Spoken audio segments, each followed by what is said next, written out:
Greetings and welcome. Once again, this is Jeff Phillips Wefferson coming at you from north central Tasmania. I'm here in my SIDAR command module, the Psychic Detection and Ranging, my new concept that I just came up with about our own personal and collective radar, not using radio or microwaves, but using our own psychic sensing abilities that we share with the whales and dolphins and actually all other life forms in sort of a holomorphic field of cognitive resonance in what Jose Arguelles called in Teilhard de Chardin, the French mystic, of the noosphere, Noosphere. We're live in the noosphere right now. This is Friday, the 17th of April. This is On the Brink Radio, broadcast number 317. And this show is not so much about I'm only going to say it this one time, these words, the coronavirus pandemic. How many times those words have been uttered in the past few weeks would be probably greater than the number of grains of sand on the beaches of the world. So we're not going to deal with that too much. It's still interesting to pay attention to all the different aspects of this, how many people are waking up, how many people are really realizing that this really has nothing to do with any kind of disease. It's an imaginary scenario. And sure, some people probably are getting sick from something, but it's mainly the flu and regular illnesses. And now there's news coming out, even like on BBC, that 9 out of 10 people that die from this thing already had very seriously compromised health issues anyway. So it's like it's all primarily a psychological warfare thing that's not about. The last thing it's about is protecting us from any kind of illness. Au contraire. All it is, it's a police state lockdown effort, an effort at the foisting of a global authoritarian techno-fascist paradigm, but without pointing guns at people, without forcing people to do it at gunpoint like the Nazis did. No. This is using the more tricky false flag bioterrorism thing of tricking people into thinking that there's this global pandemic of this weird virus. And it's all just a crock of shit. Well, it's not shit. Shit's actually good. It's such a crock in every possible way, and it's so complex, but this is it's their biggest attempt yet, but so many people are not buying it. But I have to point out that New Zealand, which I love dearly, the people there as a whole have really embraced this thing wholeheartedly and have just rolled over like a little dog or bent over to receive their new RFID microchip chocolate-flavored suppository from the Bill Gates Vaccination Foundation, worshipping Jacinda Ardern as if she's some kind of demigod. She's actually much closer to being a new sort of new age version of Adolf Hitler, if you ask me. Just because she's not frothing at the mouth, the essential effects of it all are really the same thing. Only this time they don't have to threaten people with guns and take them away in boxcars. Now they just tell people, oh look, you have to do everything we say for your own good, because otherwise you might catch this evil disease. And she's already talking about, oh, the next time this happens. So it's like the whole thing is being set up. But this is the death throes of a thousands of year long psychic parasitic entity that's been festering in the collective psyche of humanity. And it's really been part of what I wanted to talk about in the show is looking at models for this kind of large-scale behavioral anomaly kind of thing. We don't really know what normal is, especially when we're talking about very long periods of time. We're trying to understand our own selves using our own self, trying to understand the human mind by using the human mind. I mean, you can only go so far.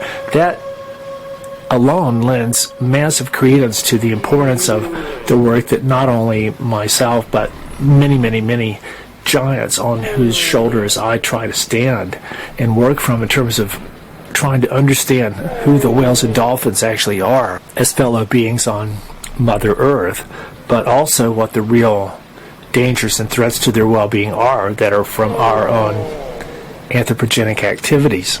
But they're a very advanced mind that's lived on the same planet as us, only far longer than us. They're much more vastly well adapted than we are to the environments here. They've seen us come and go over the millennia. They know about stuff that's happening on the planet. And so through them, we might be able to understand ourselves even better. But the bottom line is we already know. We don't need to be told from religious leaders or extraterrestrials or indigenous people or anything. We've already been told a million times about what we really need to do. And the fact that pretty much the best we've done with all this is pay lip service to it and probably try to maybe publish some books or give some lecture tours about it to make money off of all these highest teachings and things that we know we're supposed to do. But somehow we've never bothered to actually do it. So now this whole thing with this coronavirus pandemic and that's what it's called. It's not what it really is. But it's people have had a knot jerked in them so severely this time that they're going like, whoa, oh my God, this is for real. The shit really is hitting the fan. And I'm going, but look, the main thrust of this show today is to talk about how nay, au contraire, no, this is not the shit hitting the fan big time at all. This is just humanity waging a bit of war on itself, almost sort of like a fox hunt, like a bit of sport, where the power elites have been, sort of organizing all this stuff for a long time. But compared to what could happen, this is nothing. Absolutely nothing. So I'm going to quote from a radio interview that I was lucky enough to be able to do with the legendary researcher and detective Sherlock Holmes a few months ago about the whole, I was able to communicate with him using some very advanced forms of technology spanning over 100 years. And he already knew what was going on here, but we were talking about the whole climate change thing. And in my article from that several months ago, I said that, and I'm reading from the Post now, Sherlock Holmes had long predicted that someday an inevitable technological confluence of the work of Tesla and Bernays would unleash the greatest engineering feat ever undertaken, a project so huge and pervasive that even the scientist priests of Atlantis would shrink in awe in its shadow, an operation so complex and secretive that it would make the Manhattan Project look like a box of Tinker Toys. A project of unimaginable military and industrial prowess and sophistication involving the simultaneous manipulation and attempted control of Earth's entire atmospheric, lithospheric, ecological, hydrological, and geophysical processes, and the real-time modulation and orchestration of humanity's genomic and reality management systems, that is, our brains, minds, and DNA involving genetic, biochemical, neurophysiological, cognitive, semantic, psychic, and full-spectrum information disorder warfare techniques, the raison d'etre of the entire military-industrial complex. This next-generation blitzkrieg, monolithic in stature and technotronic in nature, has been underway since 1945, but came fully online around 1990. It's so big, so secret, and so advanced that its name is actually an equation known to a mere handful, but climate change is a smokescreen for it. In short, its purpose is the takeover of almost everything. So now that's the end of the quote from Sherlock Holmes, but what we're seeing with this coronavirus pandemic thing, that's the third time I've said it, is actually this. They're pulling out the stops on all this stuff. It's all been leading up to it. This is about clamping down, putting in place all kind of military police and bureaucratic regulations and stuff. And even if I feel a lot of really lightening up, it's like the darkest part of the storm has long passed, and all the graphs, all the curves are flattening. I've seen reports from top government officials in New Zealand, Australia, and Hawaii in the past 24 hours, and all of them, especially in Hawaii, are very positive and showing signs of improvement and that the thing's going away and all this stuff, and lifting regulations, breaking the lockdowns, bringing stuff back online, reopening this and that, and letting flights start again and everything. And so I think it's all going to return. I won't say to normal, because I don't think that'll quite happen, not anytime soon. I think this has jerked people's a knot in people enough to people to go like, well, look, how much of the previous normal did we actually really need? And so in that kind of way, it's been and continues to be a good thing. But and I can see it from both sides of the coin.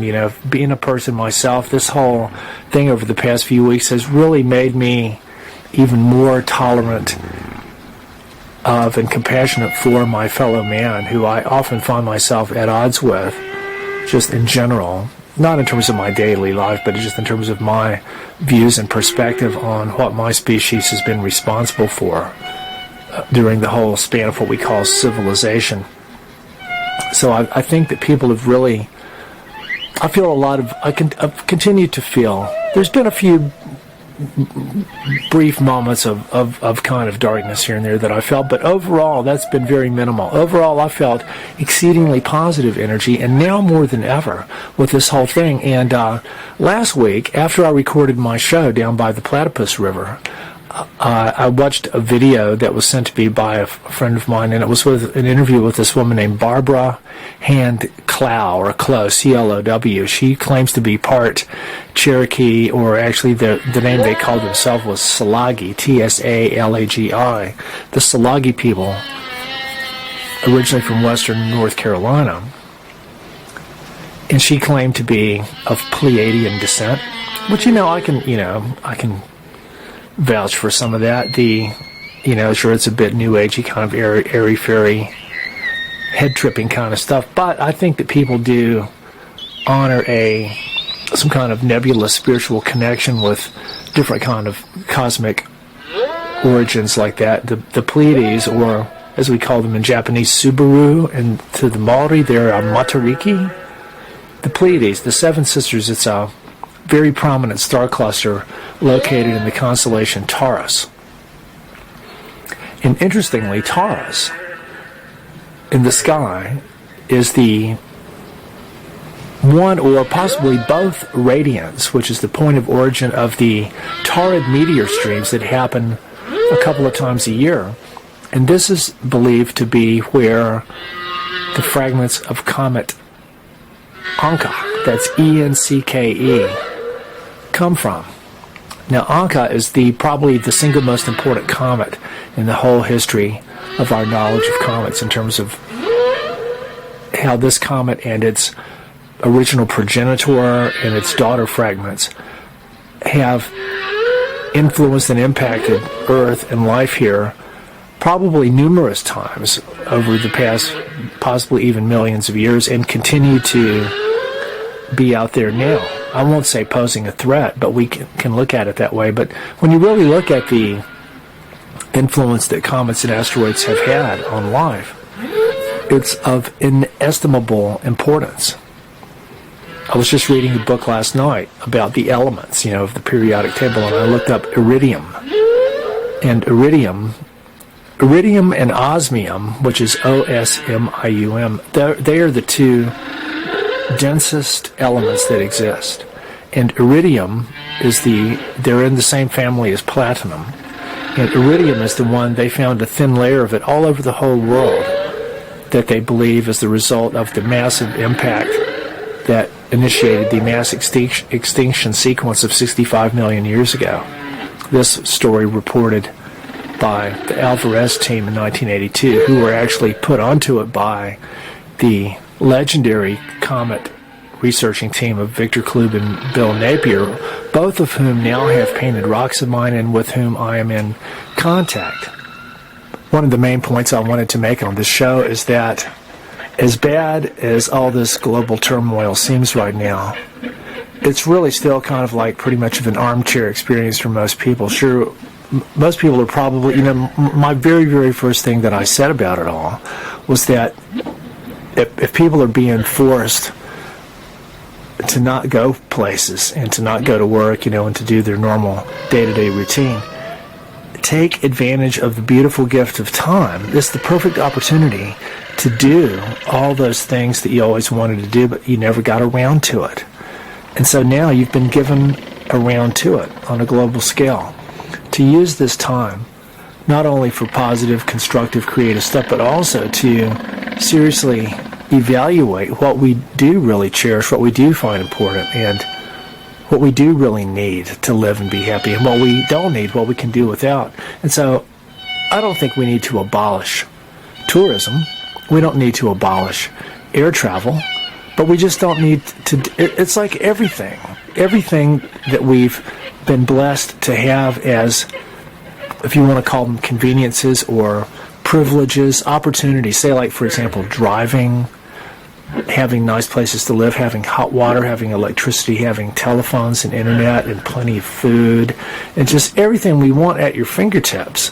We've been so spoiled in Western civilization that we've come to take all this for granted, and it's just kept going more and more and more and more to where we've become a threat to all the other life forms of the earth, but we're so obsessed with our own well-being, and it's really morphed from our trying to look out for ourselves, looking out for number one, really crossed the threshold a long time ago of actually most of it being bad for us. It's not like we couldn't say that enough is enough, that okay, now we're at this level, that's plenty, we don't need any more. We don't need new cars, we don't need more highways, we don't need new mine sites, we don't need new industries, we certainly don't need more advanced weapon systems. But none of the industrial processes have ever been driven by that kind of level of awareness and decision making. No. It's about making more and more and more, and it's all driven by this nebulous deity called money. And this is where I'd really like to thank investigative researcher William Engdahl for his brilliant contributions to understanding what's really going on in the world. His books about oil and empire, U.S. hegemony, full spectrum dominance, the gods of money, his book called Seeds of Destruction about genetic engineering, the chapter in there called The Brotherhood of Death, and now his work on this whole coronavirus thing and stuff like that. And he said he would do an interview with me soon, which I really look forward to.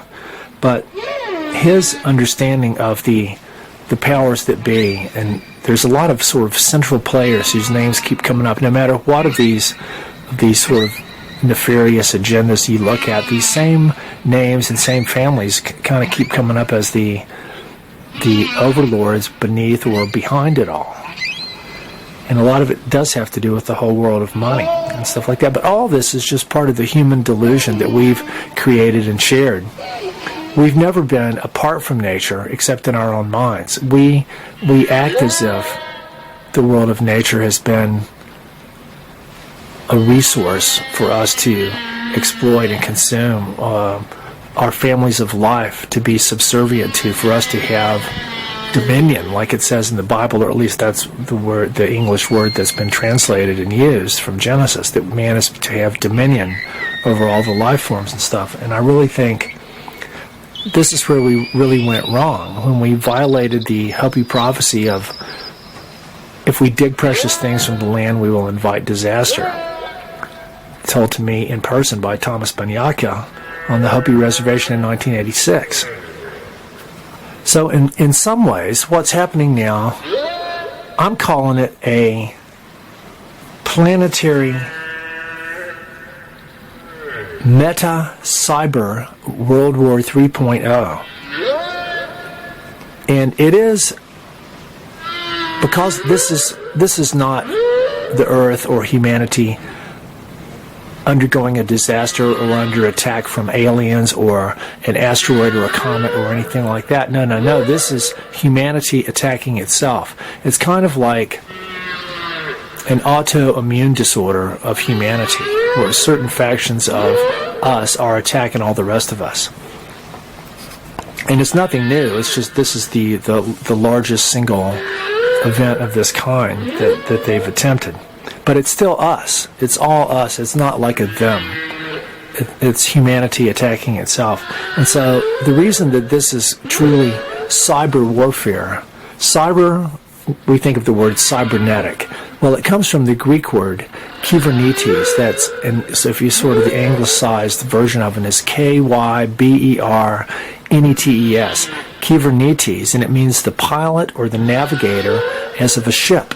So cybernetics was originally the science of self-guidance. Like there were a guy, I think his name was Norbert Wiener, was trying to create a guided missile, a missile that could guide itself. You didn't have to aim it and hope it went to the right place. It could sort of get feedback from its own direction and have guidance systems and stuff. And so this was the beginning of cybernetics, and then it came to sort of take on an electronic and computer thing. But really, it's about self-navigation. And so kybernetes is also the root word of the word governor in gubernatorial. Governor, like the governor of a state, the governor of a lawnmower that keeps the engine from spinning out of control too fast. The governor, global governance. This is a cybernetic process. It comes from the same word. So this whole pandemic thing is truly a cyber war because it's about our navigation being subverted or compromised or hijacked by the powers that be, very much analogously and metaphorically, but quite literally, in the exact same way that what we call a virus works. A virus is not really something that's alive. This is the kind of the mainstream model. A virus is not actually a living thing. It's not a bacteria. It's not a cell. It's strands of units of genetic information, which can be RNA or DNA, that somehow find themselves within the cells, and they find their way to the control mechanism of the cell, and there they somehow take over the functioning of the cell and they hijack the cell in the same way that a hijacker would hijack an airline. They take it to a different destination. They make it start doing things it wouldn't normally do, and who knows how it actually works. But to me, the big mystery is if you've got this model of something that's not alive, how does it get to where it needs to be in the first place? I guess I only really started thinking about this the other day, so this could be a flaw in the whole model. But, and then this ties in with the whole thing of exosomes, which are material, possibly genetic material, that are sort of formed in a healthy body in order to fight bacterias or viruses or things that shouldn't be there, toxins. Kind of in the same way, exosomes seem to be related to what they call lymphocytes or white blood cells. They're actually warrior cells that go out and seek out and find and destroy anything that's harmful that's not supposed to be there. So the exosomes and the lymphocytes are built-in defense mechanisms that our bodies have to kill and destroy stuff that's not supposed to be there. So a virus, whether it's at the level of a cell, which is what we are really talking about, or metaphorically, something that acts like a virus could be at the level of humanity. It could be where certain organizations of people, for example, I'll just use one randomly off the top of my head, the CIA, for example, the intelligence community that was formed essentially to handle the importation of Nazi war criminal scientists into America in 1946. The CIA and other kind of intelligence entities like that, their specialty is infiltrating existing organizations, whether it might be a government, a university, a military think tank, a corporation, a banking institution, anything like that. They go in there and they gradually take it over. They might study it for a while first, and then they'll put somebody that works for them in a high level position, and then they'll sort of gradually start filling the ranks with their own people.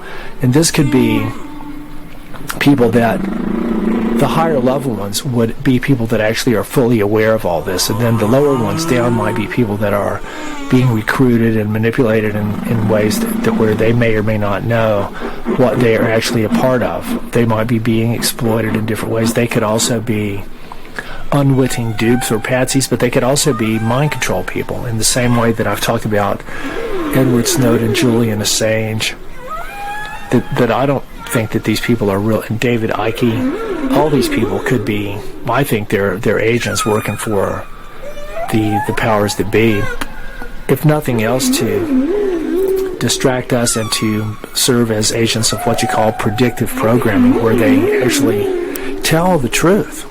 In the same way that you could really say that George Orwell's 1984 and Aldous Huxley's Brave New World were both kind of blueprints for what's going on now. Probably Huxley's more than Orwell's, but even Aldous Huxley talked about it in a lecture in 1962 about how the ultimate revolution is how people can be made to love their servitude. And this is exactly what we see happening in New Zealand right now. The people, if you want to call them the sheeple, I love New Zealand, but just I see it in so many people. They've practically welcomed and embraced this whole scenario, so that New Zealand is actually like the model state for the New World Order, with model citizens for the New World Order. They've just obediently gone along with all this police state stuff, and now they're embracing this practice called contact tracing, that the way they're doing it in Australia, they're trying to convince people to install an app on their phone that tells where you are. So now I don't know exactly how they're doing it in New Zealand, but they're wanting to know where everybody's been and who you've met and talked with. I mean, this is exactly what the surveillance state has wanted all along. All this stuff, to be able to make people stay at home, to restrict travel, to shut down businesses, to slow down the economy, to track and trace people, and then even convince them that they need to take this vaccination, which is another whole sort of nefarious aspect. This is everything we're seeing that the so-called coronavirus is being blamed for or justified to bring in. It's the wet dream of all the techno-fascist, bureaucratic, police state lockdown regime protocols that have ever existed since World War II. It's all being enacted now, but not with guns at our heads. People are asking for it and wanting it in order to save them from the evil corona bogey. But on my SIDAR, my psychic detection and ranging system, I can see that this is meta cyber World War 3.0, with the Homo sapien macro virus waging war on itself.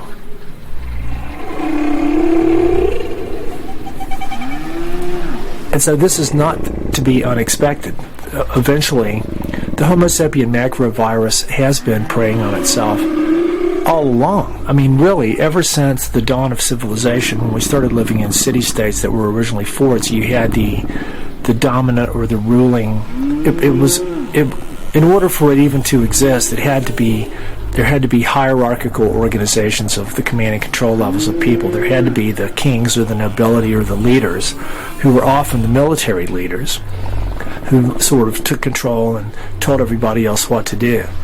And so I don't think that indigenous societies, whether among the Native Americans or the indigenous Australians, I don't think that they had hierarchical power structures like that ever. I think that some of the Native American societies might have had people that would step up and be a leader under different conditions. Like they might have, if they felt like they were at war, they would have somebody that would step up and be the war leader, or they might have a shaman or medicine man that might be the leader in times of healing, or they might have someone who would step up and be the leader in times of great education or spiritual enlightenment or something like that. But there was no one sort of dyed-in-the-wool dictatorial autocrat that was in place all the time.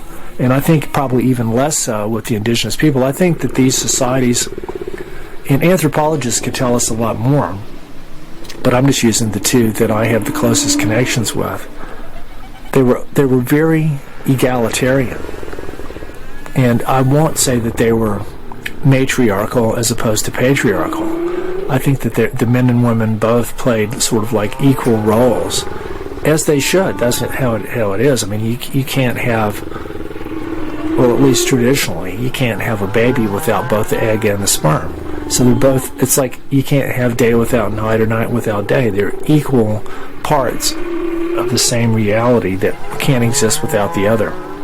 In fact, they only exist sort of as a function of the other one.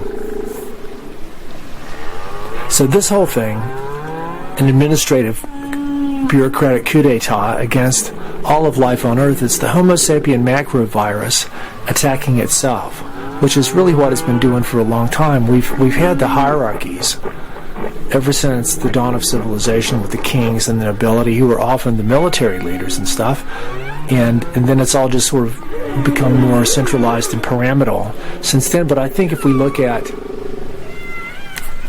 indigenous cultures, like for example the Native Americans and the indigenous Australians, the two with whom I have the closest connections, they didn't really have hierarchies. They might have had a specific leader who would step in, like if they were in a condition of war, they would have their war leader who would come in for a while. But then when that was done, he would return to the ranks of the regular people. During times of great educational needs, they might have an educator who would step in. They might have a shaman or healer who would come in and be the leader during a time of when that needed to be done, or that kind of thing. But I think that they were very egalitarian societies, where with men and women playing equal parts, as they always do and should, just in the same way that you can't have a baby without both sperm and egg, you can't have day without night or night without day. All these polarities that really only exist because of each other.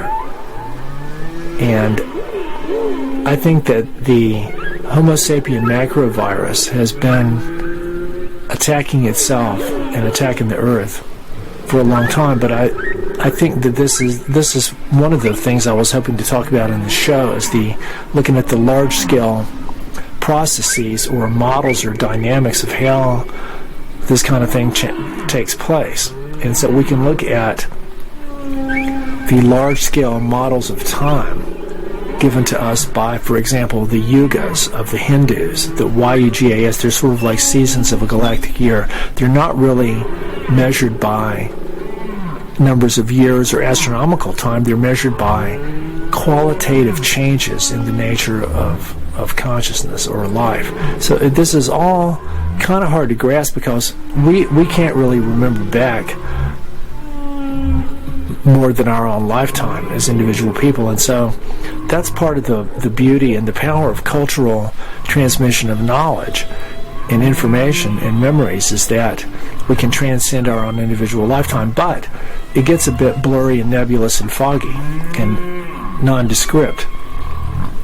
And this is how things become encoded into myth and stories. And it also tells the power of transmitting knowledge and information like this orally as opposed to written down, because orally maintains the vibration of the sound and music, sort of like the whales and dolphins do. But anyway, the Homo sapien macrovirus,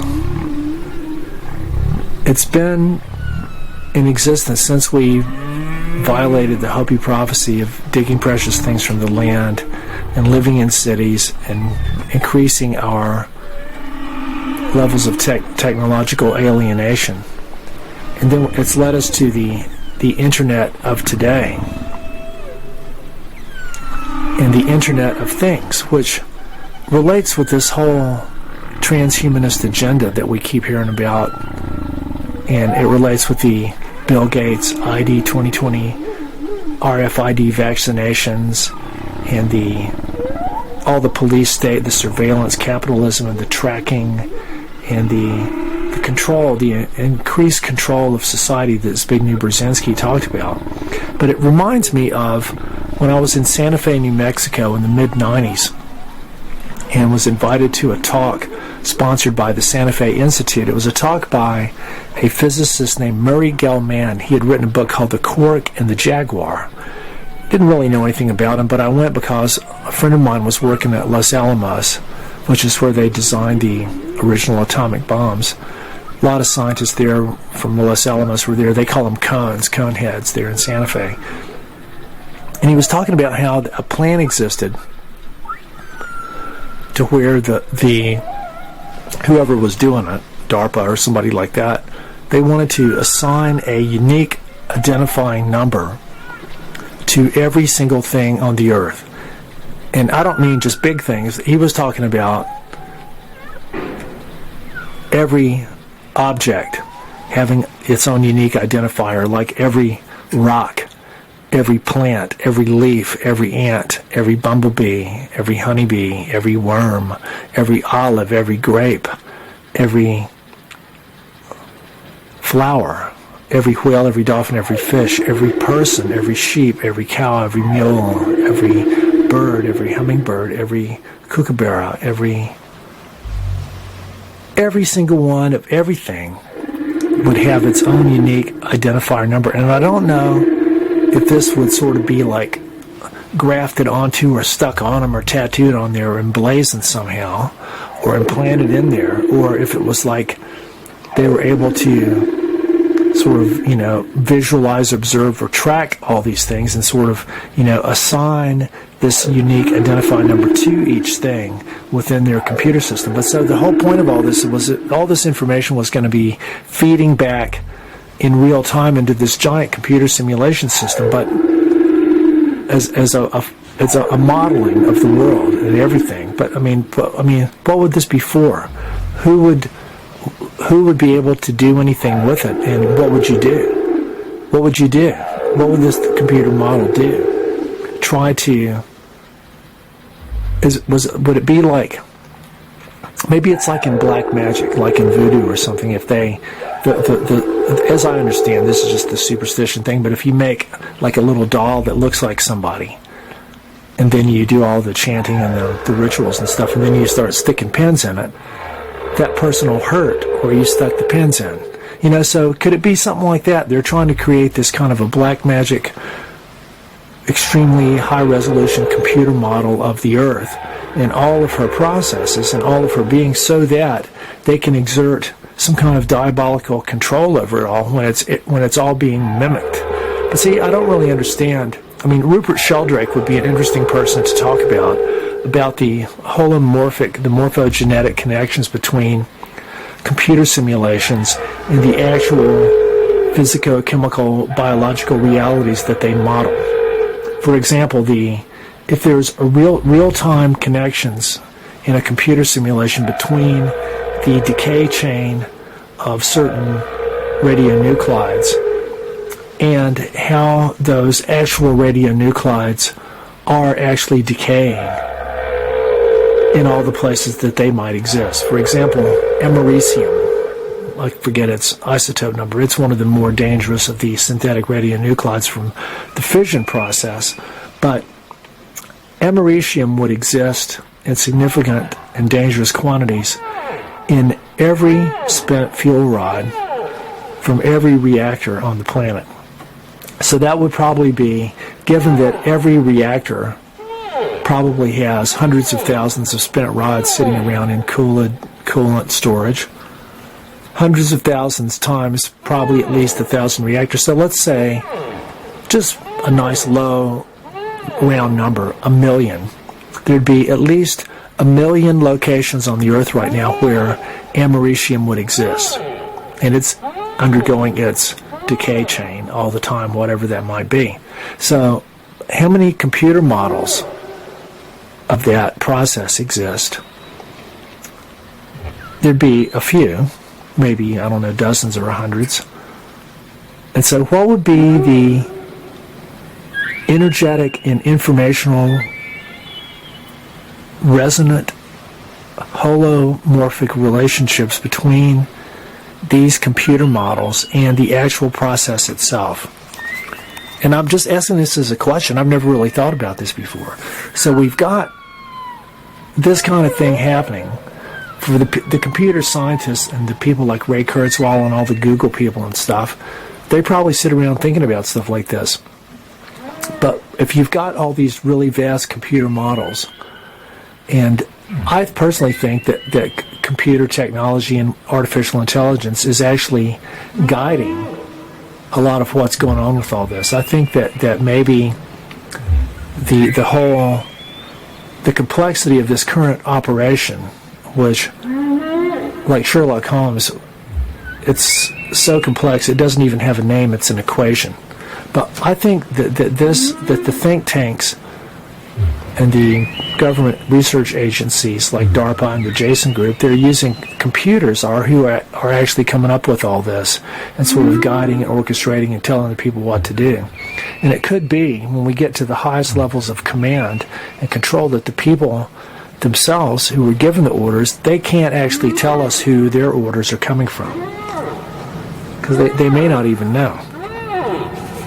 But anyway, my main point with this show is that from a human perspective, yeah, this is a bit of a moment of inconvenience. It's pretty damn inconvenient to not be able to just go out and drive wherever you want, to not be able to go to work. Your business is shut down. Your income has been strangled. Your mortgage payments are overdue.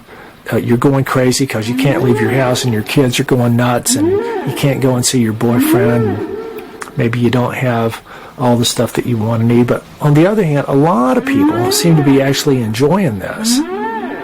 They're actually enjoying it. It's not that different from what they would normally be doing. And I have to include myself in this latter category, at least for the time being.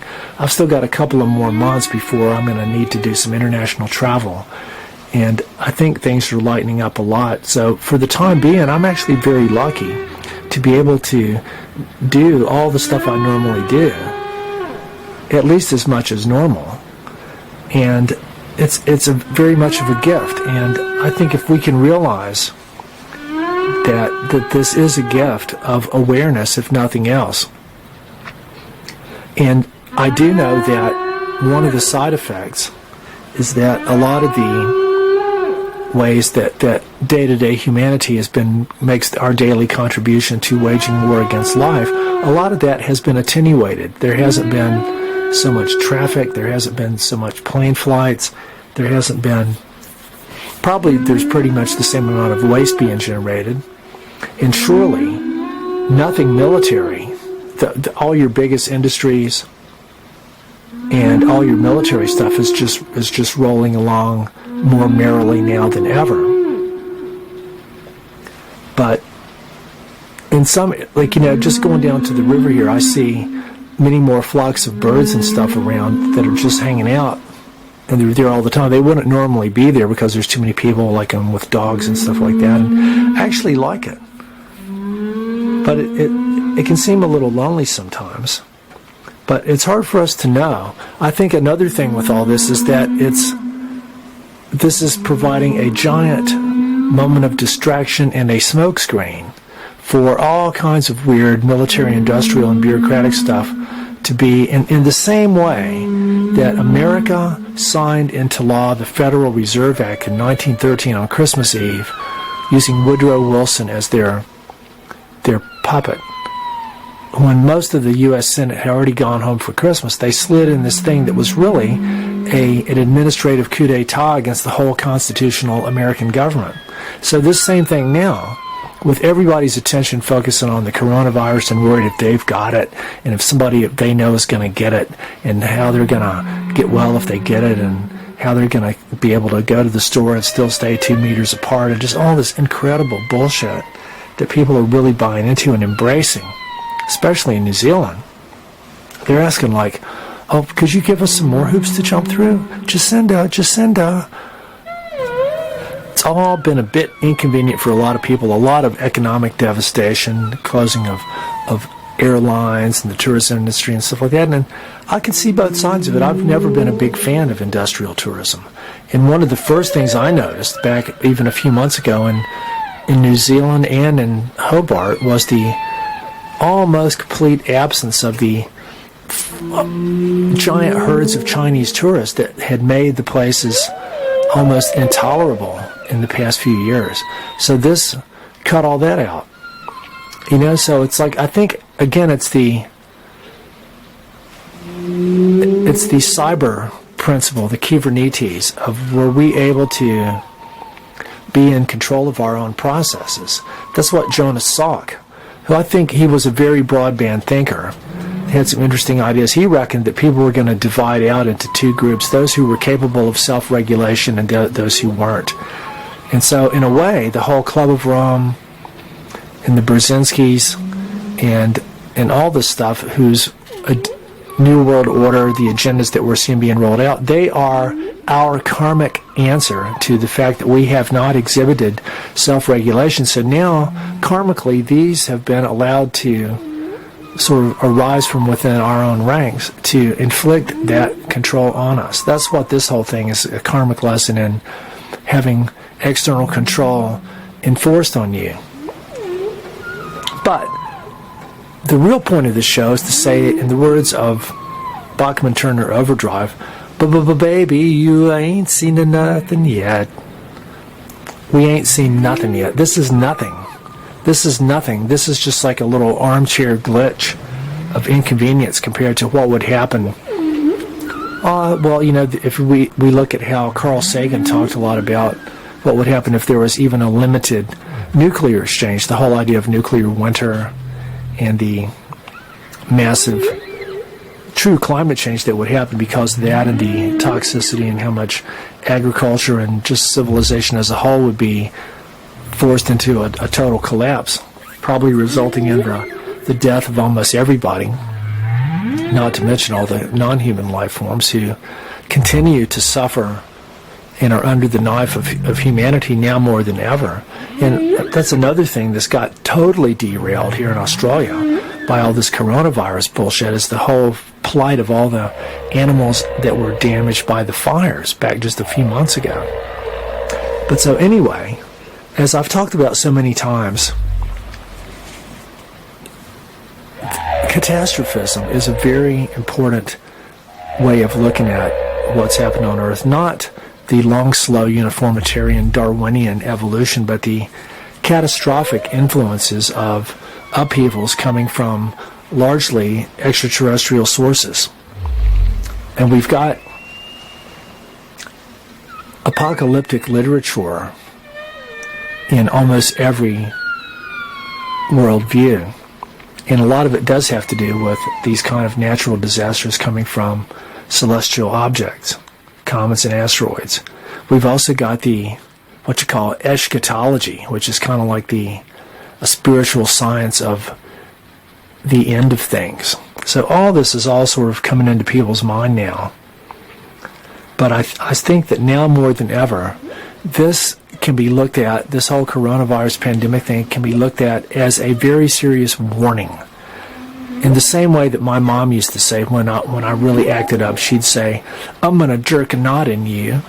So Mother Earth has used this to try to jerk a knot in us, at least in some of us, to make us really pause and think of what really is important but you know, I see so many people, they're not really able to get this kind of message from all this. They're just going like, oh, well, you know, how am I going to be able to keep having all my shit?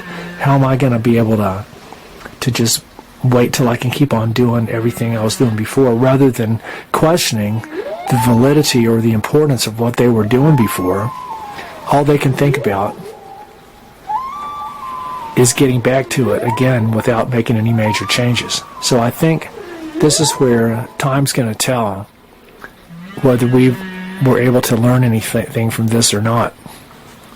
It's very interesting that just in the past 2 or 3 days, a brand new comet has become visible in the constellation Grus, the Crane. It's called Comet Swan, and it's supposed to reach a magnitude of about 3, which makes it clearly visible to the naked eye if you know where to look. So it's very interesting that new comets are being discovered all the time, and there's a lot of objects out there like that. And in honor of my dolphin friends that transmitted this image to me in late October of 2015 of what a comet or asteroid might look like as it's passing through the atmosphere, headed on a trajectory directly towards the observer who witnessed or saw it, I still feel now more than ever that something like this is impending.